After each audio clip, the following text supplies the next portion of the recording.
कहानी तंज का ज़हर। गांव के एक कोने में आमिर नाम का किसान रहता था।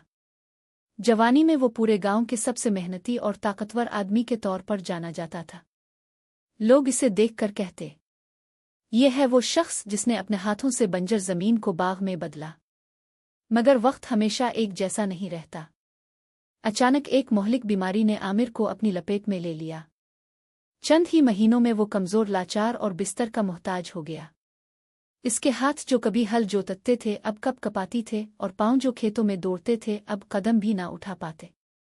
आमिर जब कभी गांव की गिल्ली से गुजरता तो कुछ लोग सरगोशियां करते और तंजिया अंदाज में हंसते। यही है वो रियाज।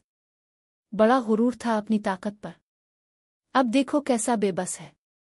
उन जुमलों का जहर आमिर के दिल को जख्मी कर देता। वो रातों को तकिए में मुंह छुपाकर रोता और सोचता, क्या इंसान की इज्जत सिर्फ ताकत और सेहत से होती है। लेकिन गांव में एक नौजवान था, तारक। वो हर रोज आमिर के पास जाता, इसका हाल पूछता और उसके घर वालों की मदद करता। वो कभी आमिर के कमजोर हाथ थाम कर कहता, चचा, आप अब भी हमारे लिए दुआ करने वाले हाथ हैं। आपकी इज्जत कम नहीं हुई, बल्कि हम सब आपके शुक्रगुजार हैं।